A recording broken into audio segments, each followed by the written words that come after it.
A vida humana e o espírito imortal. Ramatiz Atanagildo. Problemas dos governos. Pergunta: por que os sistemas de governo do nosso mundo não correspondem integralmente às ansiedades dos povos governados? Ramatiz: conforme conceitua a lei espiritual, a cada um será dado segundo as suas obras. Assim também justifica-se perfeitamente o velho refrão popular de que o povo tem um governo que merece. A humanidade terrícola ainda é insatisfeita e turbulenta, dividida em agrupamentos nacionalistas adversos, doutrinas religiosas e credos separatistas, a defender interesses exclusivos em conflitos recíprocos. Os povos da terra são beliciosos, egoístas, indisciplinados, ciumentos, ávaros, racistas e orgulhosos. Quando se trata de nações poderosas e dominantes, mais choramingam, lastimam-se quais vítimas injustiçadas depois que se enfraquecem ou são humilhados nas guerras pelos adversários vitoriosos. As nações lembram as criaturas descontroladas em suas emoções, capazes de atingir os piores extremos de ambição e violência. Quando fortes e independentes, mas que se acovardam servilmente ao tombarem dos seus pedestais de vento.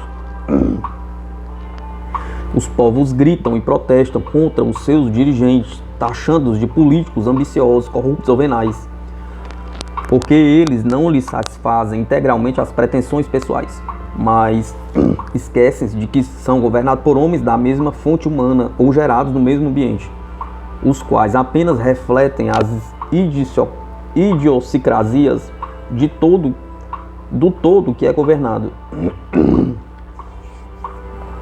Os eleitores elegem os seus dirigentes por sua livre e espontânea vontade.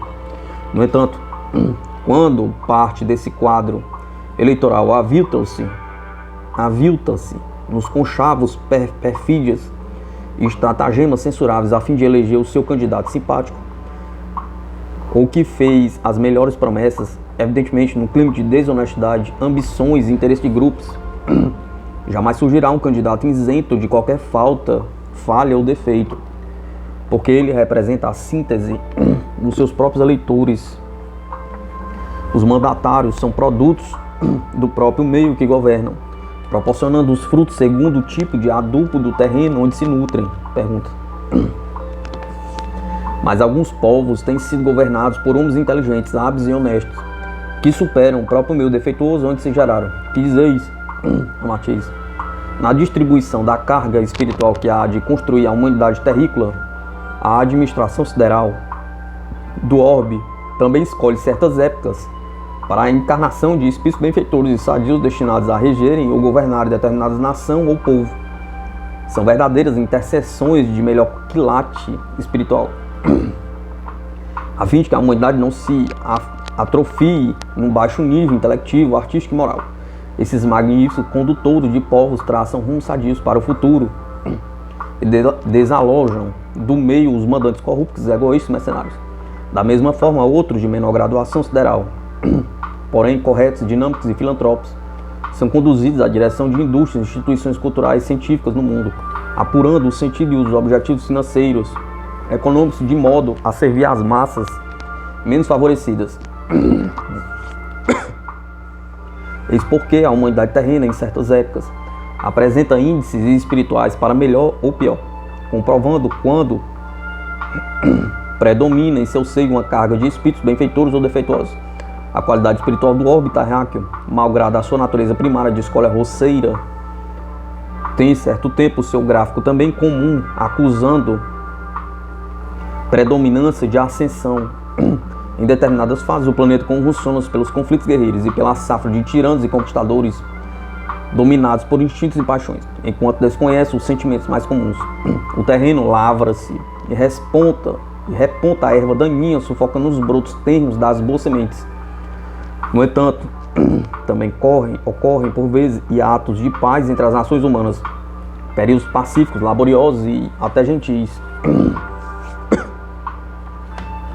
compensando as violências e destruições do passado. Cidades antigas, anti-higiênicas, impróprias para a natureza evoluída do cidadão terreno, depois de destruídos pelo inimigo, ressurgem das ruínas sob traçados amplos e arejados, compatíveis com uma população carente de oxigênio, luz e jardins. Na Idade Média dominaram na Terra espíritos trevosos, cruéis, verdadeiros primatas da espiritualidade, que no comando político e religioso do mundo amordaçaram consciência, tolheram a liberdade, revolveram o lamaçal das paixões animais, vulgarizaram a arte, reduziram o direito de crença e obscureceram os mais singelos ideais humanos.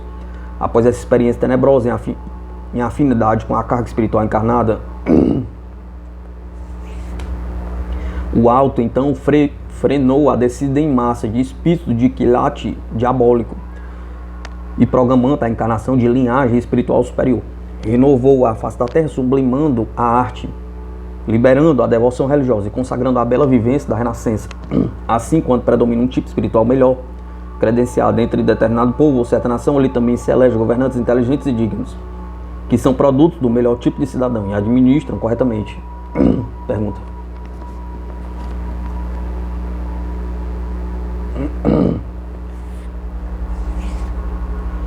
Mas um sistema político organizado pelas principais classes de um povo sempre o objetivo é eleger um bom governo, não é assim?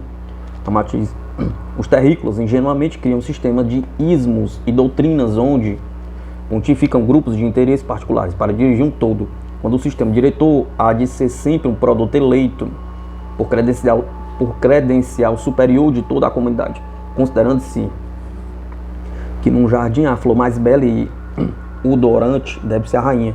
Obviamente o governo ou comando de um povo deve ser entregue ao cidadão mais bem credenciado na razão e no sentimento, o melhor homem do conjunto.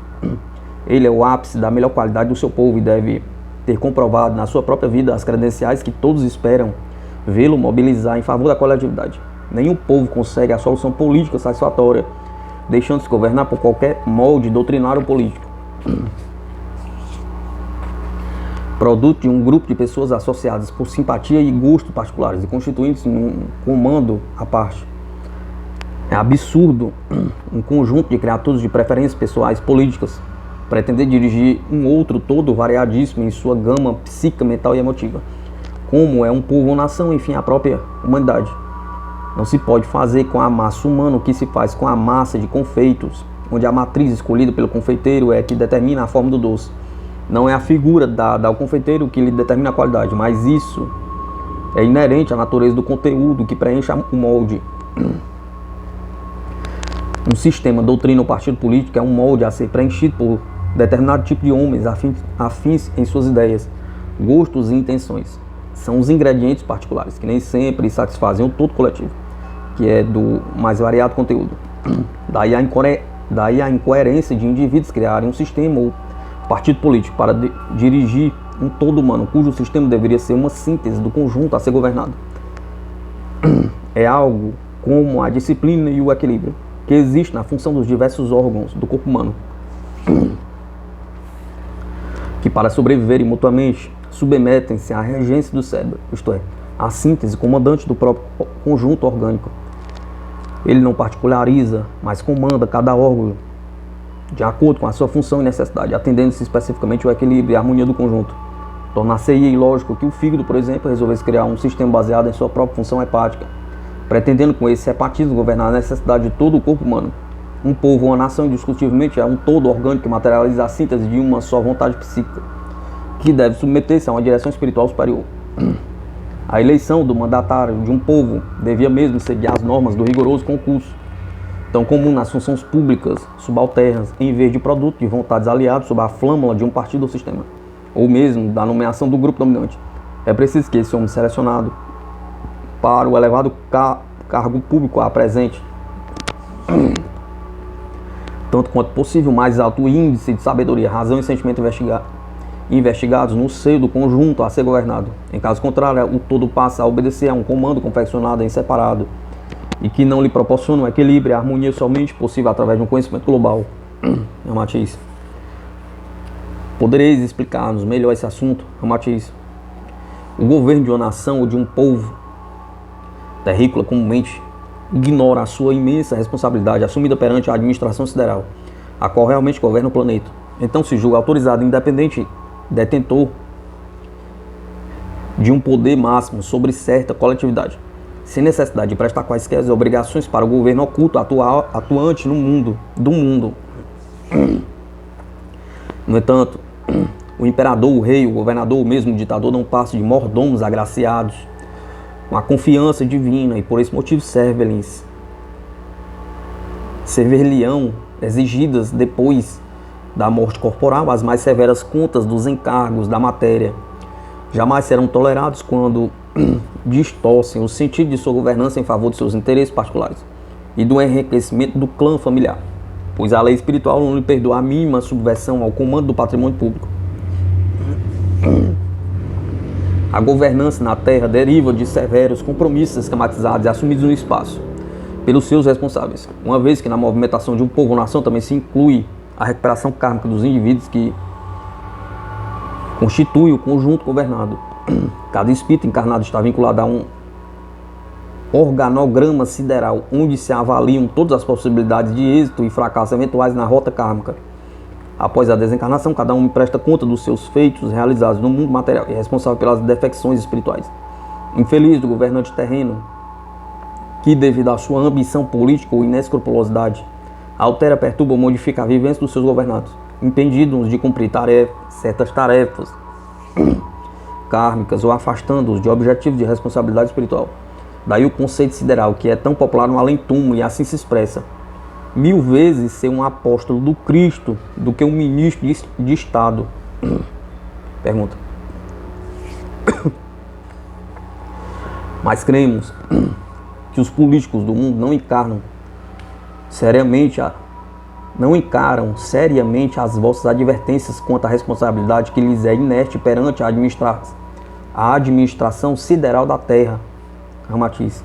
Sem dúvida, de índole humana, subestimar e descrer do que não pode ser comprovado, concretamente sobre as leis do mundo físico, malgrado os políticos desconfiarem de nossas advertências.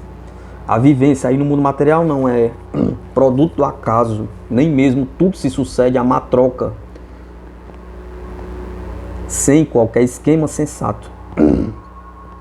A Terra, na sua função de escola de alfabetização espiritual, obedece a um planejamento vinculado às demais humanidades da constelação solar. E por motivo de perfeita autenticidade o conceito popular que assim diz: não cai um fio de cabelo da cabeça do homem sem que Deus o saiba. Por isso o homem que ambiciona as gloriosas gloriolas transitórias dos cargos públicos e políticos do mundo, que o faça de modo sensato, digno e benfeitor, pois a lei do karma julgará na medida de suas realizações boas ou más. 1000 vezes o ladrão que furta na terra do que o administrador que trai a confiança do alto e responderá por todas as infelicidades, desmandos, injustiças, perturbações da corrente do seu comando desviado do objetivo espiritual. Segundo a justiça divina, a sementeira é livre, mas a colheita é obrigatória. Pergunta.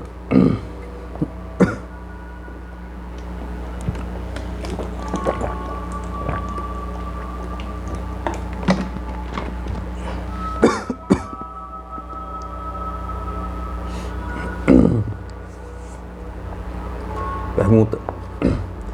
Em verdade, há políticos que alçam-se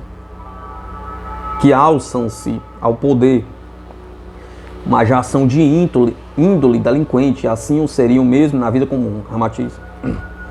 Não opomos dúvida, muitos políticos falazes, corruptos, não passariam de réis vigaristas ou ladrões vulgares, caso não lhes houvesse ocorrido o acidente de se guindarem a administração ou poder público. Aliás, é mais perdoável perante Deus o ladrão que arrisca a sua vida para roubar um rádio, relógio ou galináceo do que o governante ou político que furta detrás da escrivaninha munido de caneta e tinteiro em vez de gásua.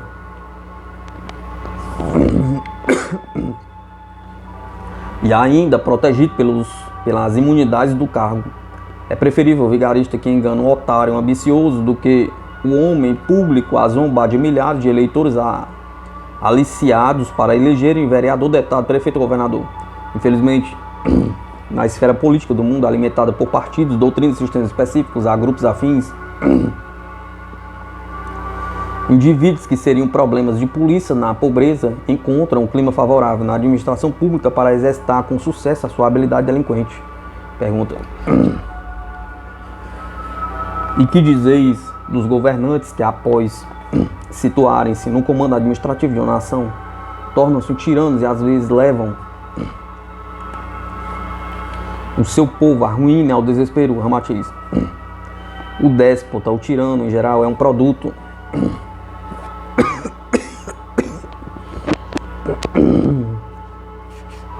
do ressentimento, da frustração contra o mundo.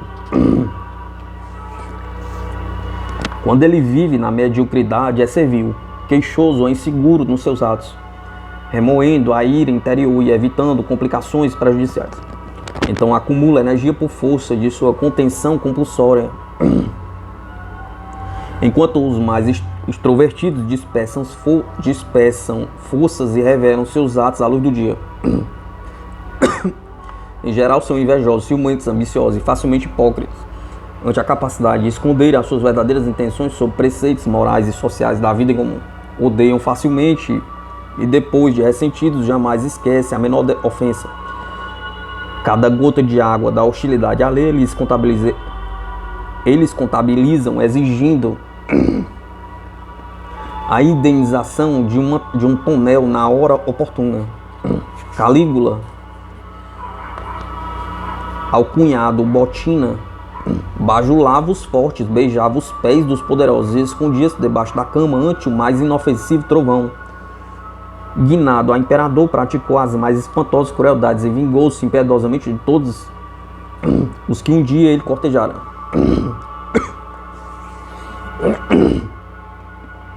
Cortês era condutor de porcos em sua terra, até se tornar o famigerado assassino dos astecas, ato em que ele vingou-se de todas as humilhações da infância. Hitler era cozinheiro do exército alemão em 1918, homem ressentido contra os seus hierárquicos, incompreendido na sua pintura paisagista, recusado como canastrão na arte dramática e a fugir dos judeus.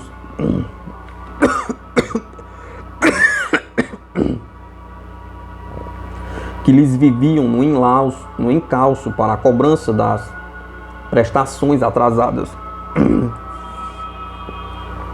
Alcançando o máximo poder na Alemanha, Hitler apenas centuplicou e deu vazão a todas as frustrações, desforras, inimizades e despeitos que haviam acumulado na humilhação de sua mocidade medíocre. Vingou-se dos antigos hierárquicos, aposentando compulsoriamente ou demitindo militares de boas credenciais. Mandou queimar em praça pública obras culturais preciosas, impediu exposições artísticas de pintores modernos, tentando mensagem mais sutil, e fechou os teatros que lhe haviam negado a consagração dramática. Sem dúvida, quando ordenou a matança de milhões de judeus nos campos de concentração, provavelmente o fez atendendo à desforra freudiana contra o antigo credor que insistia nos pagamentos das prestações atrasadas. Humilhado desde a infância pela descendência medíocre, olvidado nas suas tentativas de liderança na juventude, ressentido-se de sua vivência apagada, sublimou a sua natureza psíquica incapaz e enfermiça no culto do super-homem de Nietzsche. Mas como o povo tem um governo que merece, o próprio povo alemão foi o caldo de cultura de Hitler na sua megalomania e rapinagem, nutrindo-lhe as paixões beliciosas e o orgulho racista, e fortalecendo os objetivos análogos e enfermizes do Führer. Os alemães ainda apoiaram outros tipos de semelhança psicopata e delírio sadista, como Göring, Himmler, Goebbels, Bellmann, Judwer, Kauber, Brunner, Ribbentrop, Heydrich e outros, cuja ação sinistra derramou rios de sangue dos infelizes vencidos. Mas sob a inflexível lei do karma, a mesma mocidade que aplaudiu delirantemente os massacres, as pilhagens sobre os povos mais fracos praticados por Hitler, atualmente envelhecida e desiludida, sofre atrás do muro da vergonha. Dos russos, a colheita infeliz da sementeira imprudente. Pergunta. Mas teria sido um simples acidente imprevisível pela administração sideral, interferência de um Hitler, Aníbal, Gengis Khan, Napoleão, cujos resultados foram tão maléficos para a humanidade? Ramatiz. Sem dúvida, tais acontecimentos enquadram-se perfeitamente nos planos de aperfeiçoamento dos espíritos encarnados e componentes das nações beliciosas. embora indesejáveis, lembram certas enfermidades que requerem uma terapêutica violenta e cáustica. É lastimável, entretanto, que a humanidade terrena ainda necessite de tais recursos beliciosos para o seu reajuste kármico, massacrando-se nas guerras fratricidas.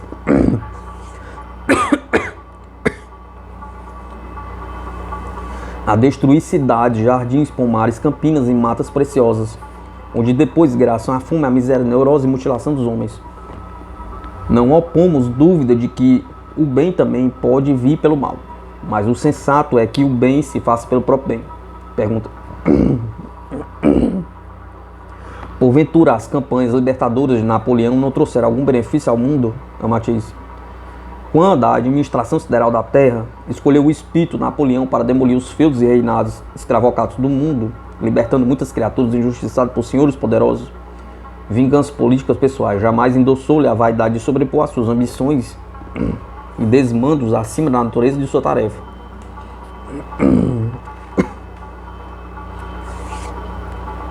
Além de presentear a parentela humana com tronos principescos, indubitavelmente em face do tipo primário espiritual que é a humanidade terrícola, o fenômeno Napoleão Bonaparte ajusta-se perfeitamente à moldura dos acontecimentos beliciosos, como uma necessidade para romper os grilhões que ela mesma forja na sua caminhada tola e ambiciosa. A sua atividade guerreira teve por fim abrir fronteiras e masmorras, ajustar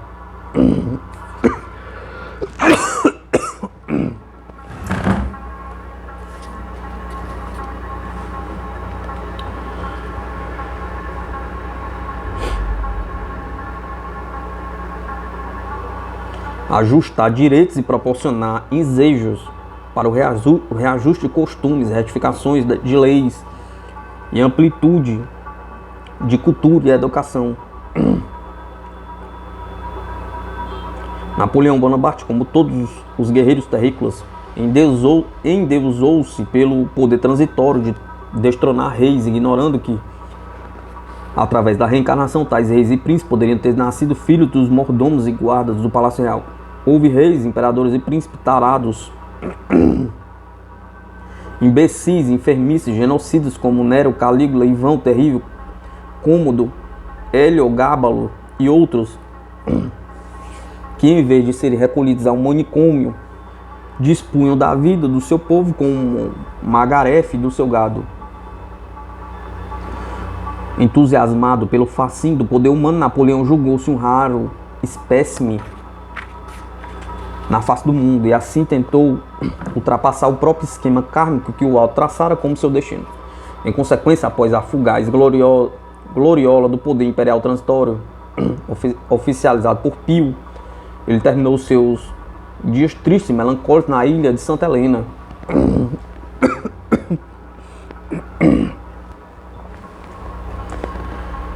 Ali refletindo quanto a fragilidade da vida humana e a impossibilidade do homem em superar as diretrizes do governo oculto. Conseguiu destronar reis, vencer batalhas memoráveis, eleger-se imperador e dominar a Europa.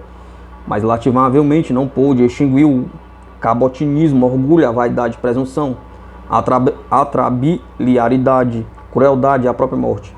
Ignorava, portanto, que o verdadeiro gênio é criador e governa a si mesmo, pois o supremo guerreiro é aquele que vence as suas próprias paixões. Pergunta. E que dizeis das revoluções feitas pelos povos quando pretende eleger um novo governo honesto e criterioso para coibir a corrupção? Ramatiz. É óbvio que o vocábulo revolução já induz uma iniciativa violenta de mudança de regime dominante, a fim de atender às insatisfações políticas de um povo, nação ou mesmo um grupo de homens. Comprova-se assim o primarismo do homem terrícola na sua graduação espiritual, pois ele ainda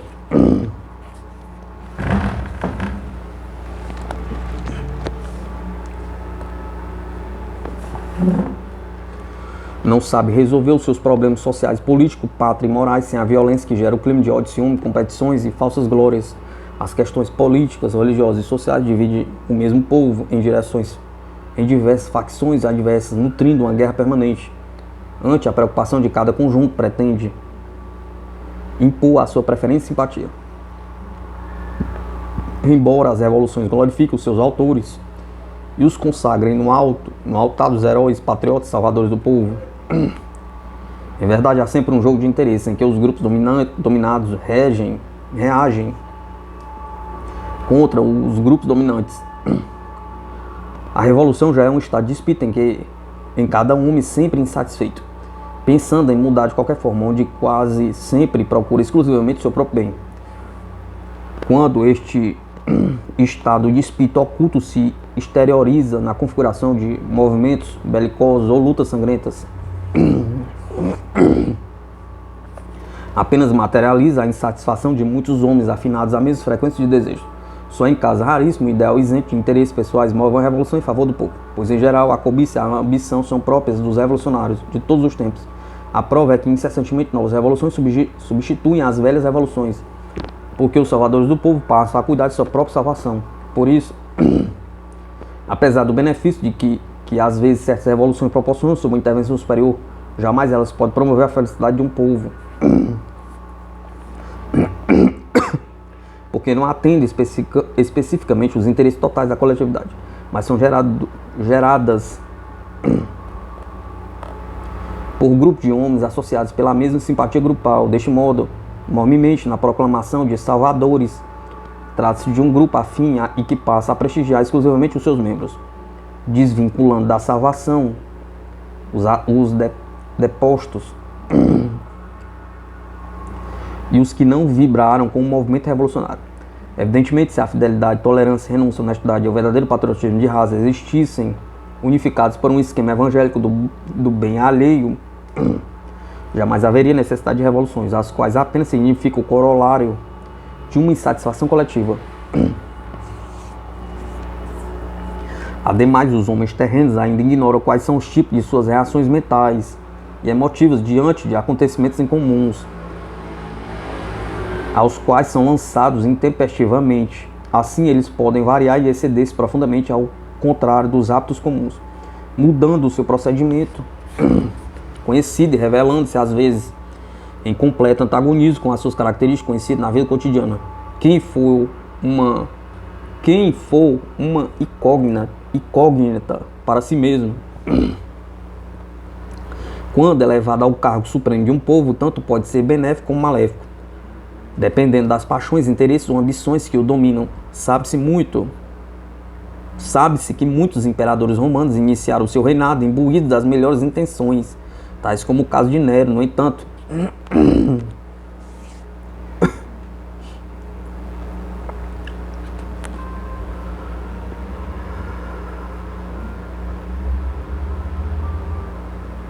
a volúpia do poder, a bajulação dos cabotinos e a perspectiva do luxo e do prazer nutrem a vaidade, o orgulho, a desforra e outras paixões indesejáveis.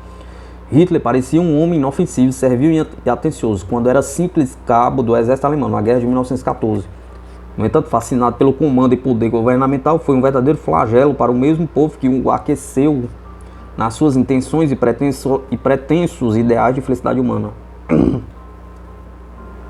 Sem dúvida, isso ocorre também com os líderes revolucionários, pois são raros os que conseguem lançar-se do anonimato às credenciais do poder, mas sem tumultuar-se, escravo das paixões e vaidades que dormitam subrepticiamente no amago de sua alma imatura. Pergunta.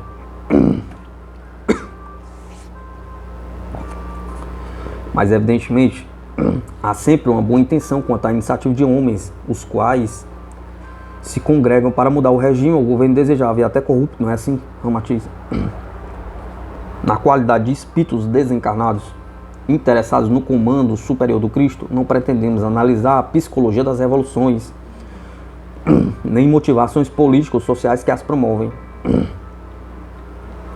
Enquanto o homem não mudar visceral e interiormente, ele viverá em guerra com as suas próprias paixões e seus vícios escravizantes. Então não haverá paz e ventura na terra.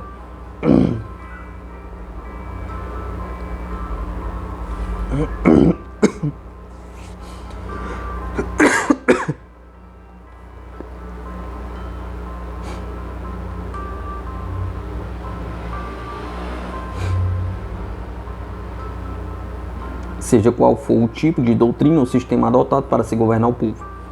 A revolução é tão permanente na alma do homem terrícola que ele à tarde arrepende-se do que fez pela manhã, uma perfeita guerra consigo mesmo.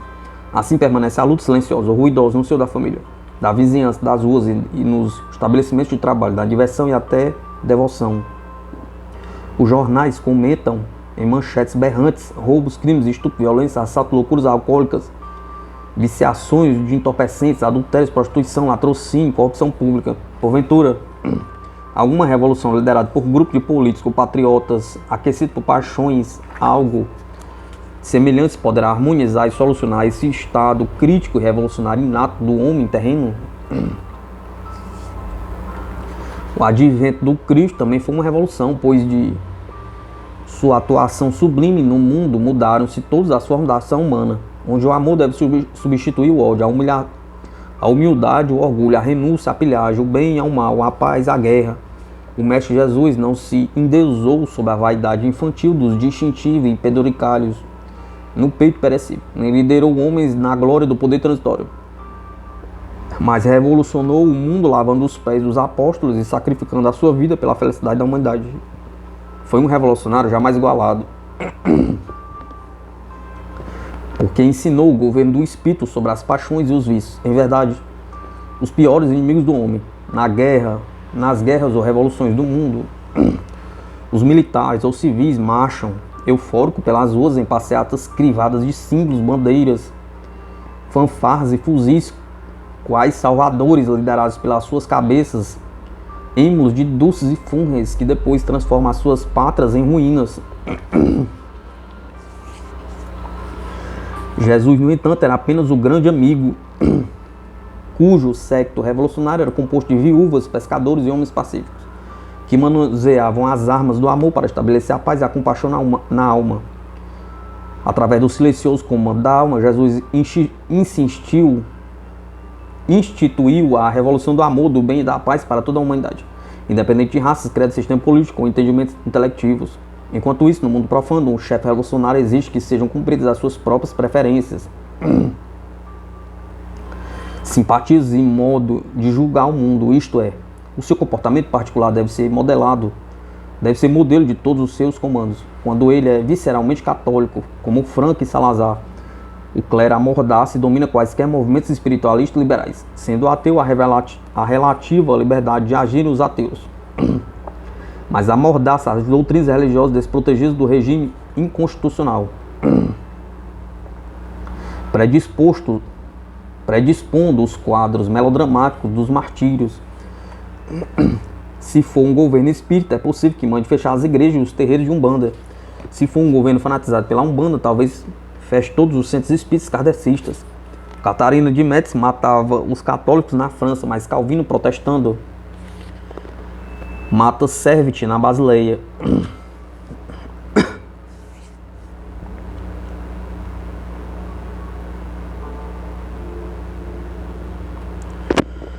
Enquanto os huguenotes modernistas que fugiam para a Nova Inglaterra eram assassinados pelos fanáticos conservadores da mesma crença.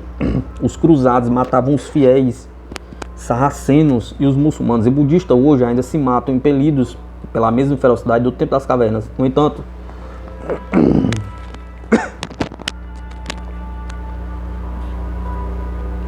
qual é o fundamento específico da revolução trazida pelo inesquecível Jesus, senão o mandamento salvacionista do ama o teu próximo como a ti mesmo? E para os revolucionários nutridos pelo ódio, pela vingança, pelos assomos exagerados da salvação da pátria em geral, o divino mestre recomenda: aquele que perder a vida em meu nome ganhará por toda a eternidade. Deste modo, embora se justifique o instituto das revoluções no mundo material terreno na tentativa de corrigir a degeneração costumeira da administração pública, ainda regida por homens imperfeitos, ela apenas faz vibrar o coração dos novos patriotas com a panaceia salvacionista do povo. Ante a esperança única pela mudança das coisas vigentes, o povo sente-se feliz no advento revolucionário, crente de que o novo regime há de ser melhor que o governo exonerado. No entanto, em face da proverbial imperfeição humana, não somente os salvadores esfriam os seus ímpetos de euforia pátria no decorrer da administração, como ainda penetram No movimento libertador, homens oportunistas, medíocres, ambiciosos e hipócritas, cujo mimetismo de patriotismo retardado chega a impressionar os autênticos. Daí o aforismo tão comum de que a vassoura varre bem no primeiro dia. É inexoravelmente, como é tão comum na face do orbe terráqueo, vão se deteriorando os fundamentos sadios traçados pelos revolucionários sinceros e impolutos, que logo se surpreendem enfrentando as mesmas enfermidades legislativas, sociais, morais e administrativas dos seus antecessores julgados, incompetentes e inescrupulosos. Sem dúvida, isso tudo acontece porque o melhor governo revolucionário do mundo poderá modificar o conteúdo político de um povo, jamais o seu conteúdo espiritual, que requer outra espécie de revolução endógena no seio da alma enferma. Pergunta.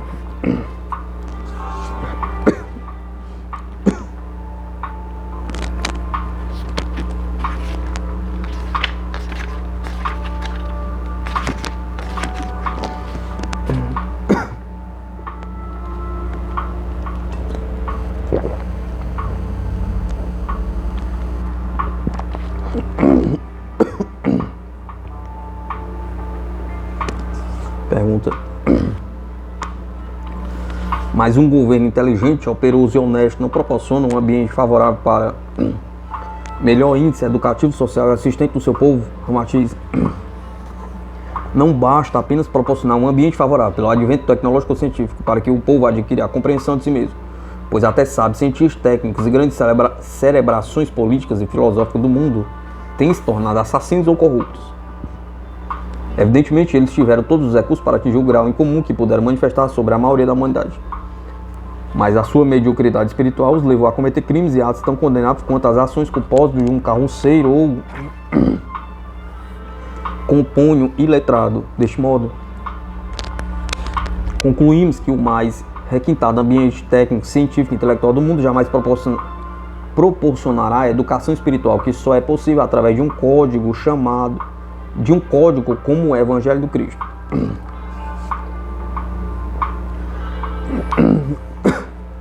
Na era pré-histórica, os homens matavam-se com tacapos de pau.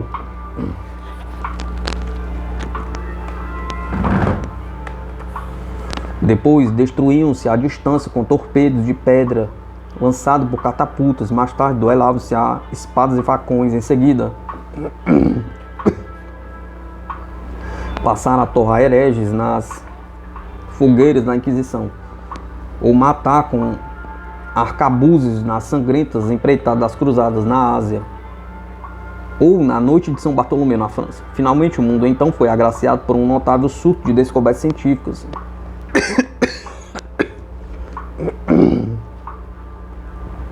Invenções técnicas.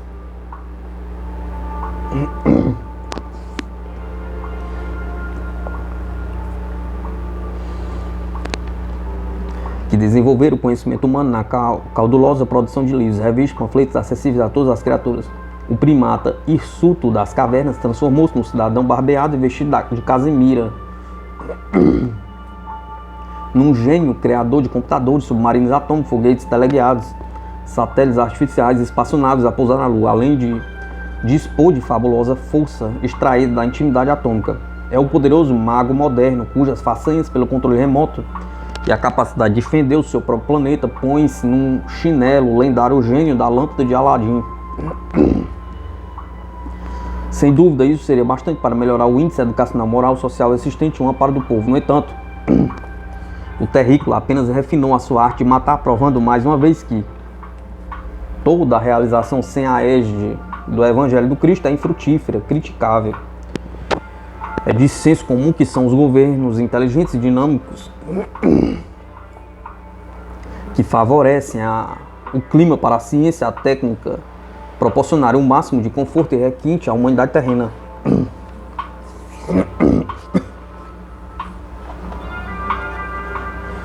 Enquanto o rádio coloca um homem em compacto com todas as latitudes geográficas do orbe, a televisão fornece imagens instantâneas dos povos mais distantes. A mulher moderna libera-se das injunções humilhantes do trabalho forçado no lar, pois hoje dispõe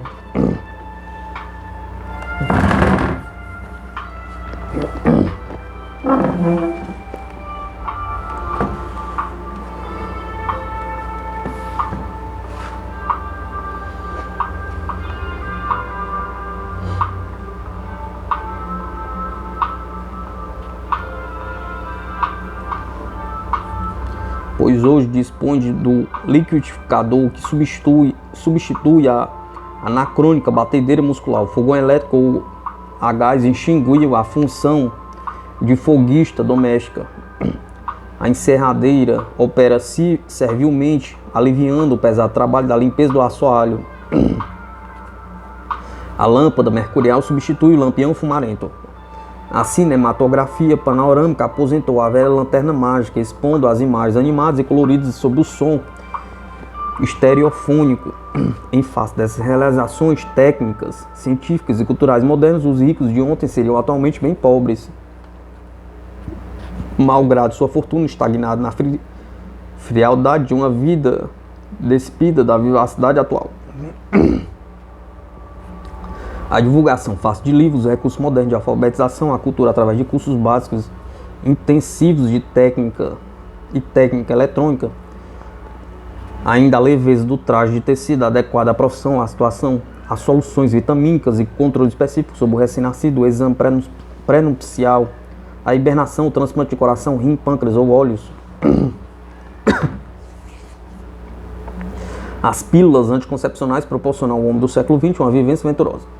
A era do plástico, a modernização dos estabelecimentos de ensino, a alimentação sintética e enlatada, a assistência social dos institutos e a previdência do seguro, a intelectualização dos militares, a piscina de associação desportiva, a prodigalidade das creches, asilos e velhos, nosocômicos, instituto de recuperação mental, aparelhamentos modernos para cegos, surdos, mudos e mutilados, porventura foram capazes de solucionar os ingentes problemas milenares do espírito? Pergunta.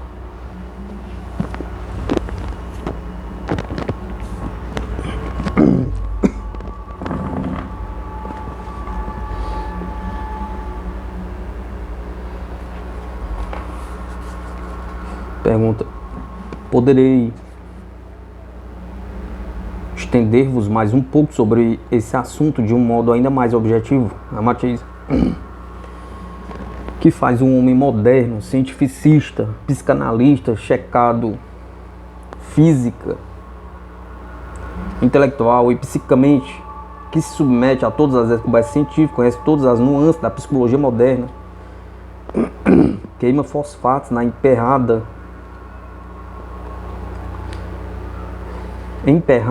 pesquisa parapsicológica, comanda pequenos feudos de computadores, controla robôs subservientes capazes de pulverizar milhares de criaturas simples ao simples toque de um botão eletrônico, como fez em Hiroshima. Enfim, qual é a notável diferença que existe hoje do homem e o seu passado de troglodita? Antigamente, quando vivia nas cavernas, matava o próximo a pauladas. Hoje, assassino semelhante à pistola eletrônica com silenciador. Arrastava a mulher do vizinho, troglodita, para satisfazer os seus instintos campos afora. Hoje faz o mesmo com a mulher do amigo, carregando-a de Galaxy ou Impala. Morava em grutas de pedras, atualmente copia a vida dos insetos, morando em canudos de cimento. Torrava os hereges de modo anti-higiênico, presentemente pulveriza-os sob a explosão da bomba atômica. Há milênios movimentava carroças ferradas sobre tapetes de corpos vivos de crianças, velhos e mulheres nas tropelias bíblicas. Hoje os esmaga sob as lagartas dos tanques homicidas. A técnica e a ciência vinculadas para os mesmos objetivos atualmente oferecem os mais brilhantes e eficientes desejos para o terrícola exercer a sua incúria espiritual. Aqui desentoca infelizes homens subnutridos e acovardados, e os liquefaz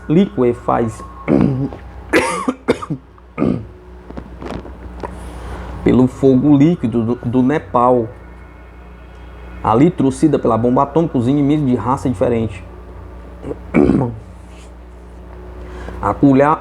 Acolá estraçalha corpos de jovens sob a metralhadora eletrônica em defesa de tolos sistemas políticos. Em tempos idos, o ser humano viajava algumas semanas a cavalo para enterrar o punhal na barriga do adversário. Hoje, graças ao avião a jato supersônico, ele pode fazer o seu desjejum em Nova York, almoçar em Lisboa e matar o desafeto em Paris. A hora da ceia. Inegavelmente, houve significativa evolução na humanidade, com seus métodos modernos e aperfeiçoados para matar. Quando se pode liquidar em poucos minutos milhares de criaturas que antes exigiram fatigantes meses e anos de batalhas ininterruptas. É por isso que certo escritor jovial brasileiro, num feliz momento de humorismo, descreveu o homem moderno como um macaco que frequenta o barbeiro. Apesar de tantas realizações louváveis e surpreendentes, a humanidade terrícola ainda é incapaz de ser feliz, pois enfrenta os mesmos problemas de ordem espiritual de antanho. Os partidos políticos, sistemas doutrinários, as classes sociais e as segregações raciais constituem tremendas limitações vergonhosas no corpo sadio da vida feita por Deus. Malgrado as reuniões amistosas de classes profissionais, confraternizações artísticas, os congressos eucarísticos, simpósios de espíritas e outros empreendimentos de espiritualistas modernos, apenas se verifica uma verbosidade avassalante sem resultados práticos, porque os homens, no amago da alma, ainda são dependentes das superficialidades e do interesse do mundo transitório da carne. Raras criaturas importam-se realmente em investigar a autenticidade do espírito imortal, em sua manifestação educativa na face do orbe, a fim de nortear a sua vivência sob o imperativo da vida superior. Por isso também não sabem governar e governar-se, até o dia em que coloca acima das circunstâncias provisórias da existência física a norma da vida verdadeira do espírito. Pergunta: que dizeis da doutrina socialista, fascista, democrático, nazista? Ramatiza: é evidente que na condição de espíritos desencarnados não nos preocupam rótulos, fórmulas, preconceitos políticos, racistas ou ismos que identificam o movimento socialista, nazista, democrático, capitalista ou fascista. De pouca importância para o revestimento exterior, quando o conteúdo continua deteriorado. São empreendimentos que se constituem na cúpula de proteção a certos grupos de homens congregados pela mesma simpatia pessoal e devotados à mesma concepção política, e que eles consideram a panaceia preferida para solucionar os problemas humanos. Daí o fanatismo e o devotamento servil desses grupos ao seu sistema político, que consideram o melhor do mundo, o mais adequado e certo, embora isso não agrade aos adeptos de outras doutrinas algo semelhantes. Indubitavelmente, tais sistemas, por mais sensatos ou lógicos que o julguem, serão superados com o tempo em face da modificação e evolução dos costumes e temperamento dos homens. A história é pródiga em comprovar inúmeros sistemas e doutrinas econômicas, políticas, filosóficas e até educacionais, que de maneira alguma poderiam ajustar-se hoje ao pensamento e à emotividade do homem atômico. Tais sistemas podem atender às necessidades de um povo em determinada época e nos limites idiosincrásicos desse povo. Jamais servirá para cobertura de toda a humanidade, sequer de outra nação. Ademais, tratando-se de conjuntos de homens de espírito primário, como são os terrícolas, o seu sistema e doutrinas estão eivados dos mesmos defeitos que tais homens ainda não puderam extinguir em si próprios. Não importa ser nazista, democrata, capitalista, fascista, socialista, e a ardente preocupação de salvar a humanidade pelo seu sistema político mais simpático. Caso o homem não consiga salvar-se a si mesmo, libertando-se do vício de fumar, beber, comer vísceras sangrentas dos irmãos inferiores, inclusive do domínio das paixões funestas, isso tanto avilta o indivíduo que o comete, como o povo, sistema ou doutrina, que tenta a salvação política de outra nação, mas sobrecarregado das mesmas infâmias, avarezas, inescrupulosidades, ódio, vício, vingança partidárias. Pergunta: porventura, entre tais sistemas, um deles não poderia solucionar de modo mais sensato e eficiente os problemas do mundo, Ramatiz. Doutrina por doutrina, sistema por sistema, ou ismos por ismos, ideados e compilados por homens defeituosos, é preferível o evangelismo, ou doutrina de Jesus, que além de ser o homem mais santo e mais sábio, é também o melhor amigo do homem.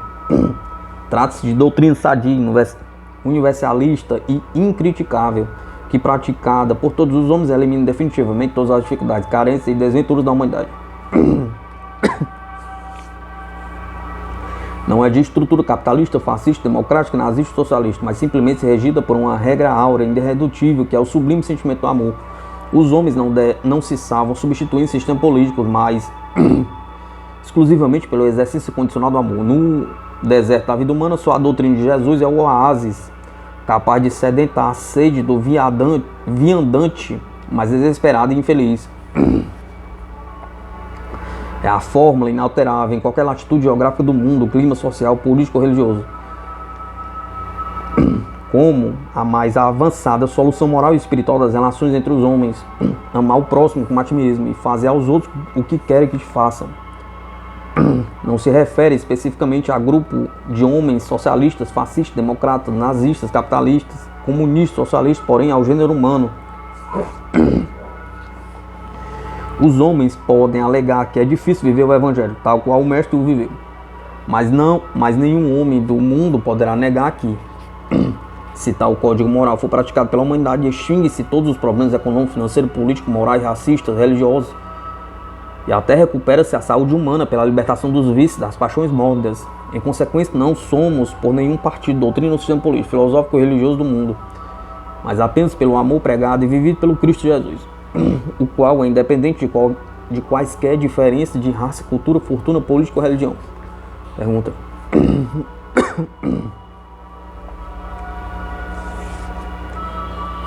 Tratando-se do assunto de suma importância para a nossa observação e aprendizado, gostaríamos de receber outras considerações de vossa parte relativas ao Evangelho de Jesus, no confronto com as doutrinas do mundo.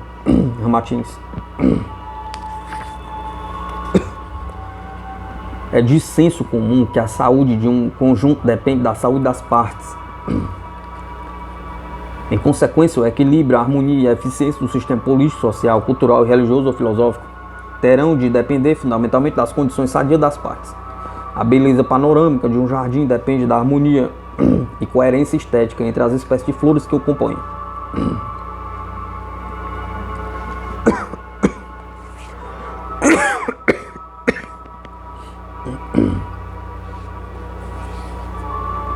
Assim, os governos não podem criticar os seus governados, pois eles constituem-se na cobertura ou superestrutura dos valores positivos e negativos do próprio povo a que estão vinculados. Muitas vezes os indivíduos de certo sistema político exigem um governo perfeito dentro de um ambiente em que praticam e consentem as mais censuráveis relações ilícitas de ordem comercial, político e moral. Agiotas, proxenetas,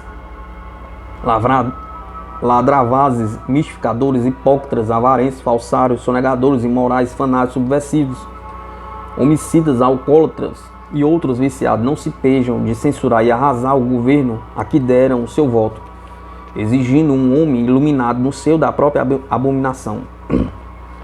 A quem critica a administração pública junto à mesa regada a álcool dos ambientes prostituídos, aqui o negociante acusa severamente a inescrupulosidade do governo, enquanto rouba furtivamente no peso da mercadoria comprada pelo freguês. Ali o cidadão se enfurece exigindo mais assistência pública, enquanto sonega o fisco e o imposto de renda. Acolá comete-se a negociata dos representantes do governo, ouvindo-se o rádio adquirido de contrabando. Então exige-se dos responsáveis administrativos o máximo de perfeição, enquanto subrepticiamente praticam-se atividades ilícitas e censuráveis pela moral comum. Evidentemente, pouco importa a natureza dos sistemas políticos doutrinários do mundo que eles governam, sejam fascistas, democratas, capitalistas, nazistas, comunistas, socialistas. Se os homens que o compõem ainda são ineptos, imorais, desonestos, agiotas, fanáticos, racistas, viciados e maldosos, Assim como o vinho azedo não se modifica para melhor qualidade pela simples troca de rótulo, o mundo jamais logrará o seu equilíbrio mudando de sistemas políticos ou etiquetas salvacionistas, que não melhoram o conteúdo humano. Daí a ascendência do sistema evangelho, fruto de uma vivência de maior fidelidade ao gênero humano, o qual é denominador comum de um estado de espírito superior, como é o amor acima de qualquer interesse político ou doutrinário. A vida humana e o espírito imortal, Ramatiz, Exílio Mais.